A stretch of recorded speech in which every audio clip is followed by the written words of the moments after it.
The Haunted Mine in California. This was posted to the subreddit, Ghost Stories, by user Sonora. Near Central California, there's an old mining community that you've probably heard of called the Mother Lode.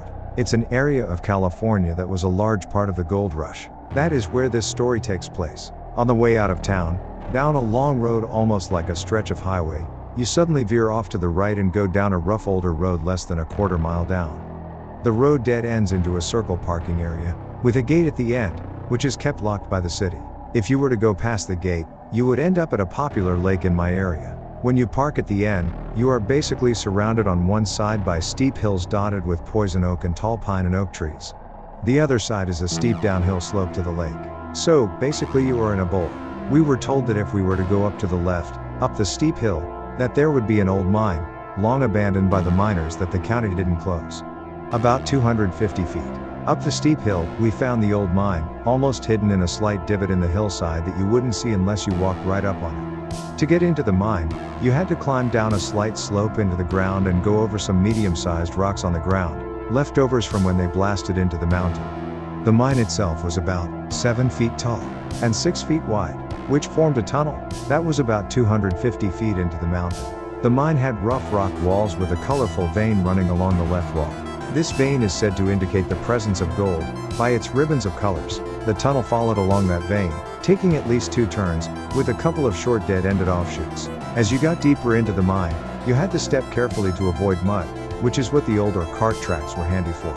Or carts hauled blasted rocks out of the mine on like mini railroad tracks. Once you were inside the mine, it was completely and utterly dark and silent, except for the sounds of the wind howling and dripping water. We took our time walking into the dark tunnel until we eventually reached the tunnel's end, a wall of solid rock. Disappointed, we started on the way back to the entrance. My buddy decided to stop near the entrance to chip some sample rock from the vein in the wall. He promised to be quick, so I just stood and waited for him. I maybe stood there for a couple of minutes before I heard the first strange sound. It sounded like a small pile of rocks toppling over, echoing up the shaft towards us. I tried to tell my buddy what I just heard, but he didn't hear me, so I just let it go. Not even 2 minutes later, I heard it again, that time closer.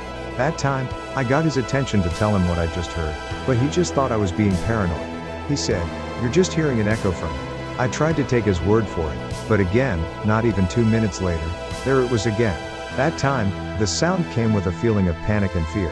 That was when I literally just said, "You only have to be faster than your slowest friend."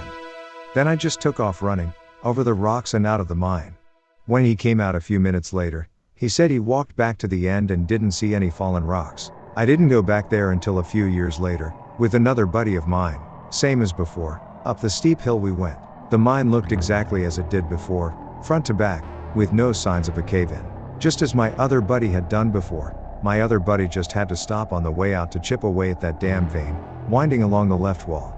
As I was standing there waiting, I heard another strange, scary sound. But, that time, it sounded like a rattle, and we both heard it. The only way we could describe it was it sounded just like a baby rattle. We both froze and looked at each other, puzzled and anxious, illuminated in each other's headlamps. Not even a couple minutes later, we both heard it again. The sound of a baby rattle. We both grew up here, so we knew it wasn't a rattlesnake or anything, which are common here. When we heard it the third time, the creepy feeling came right back to me and I just ran out there as fast as I could, practically tripping on the rocks on the way out.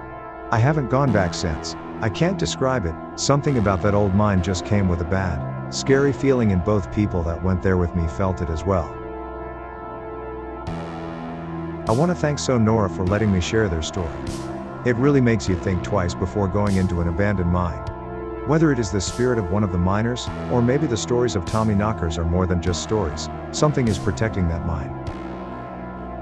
Thank you for watching.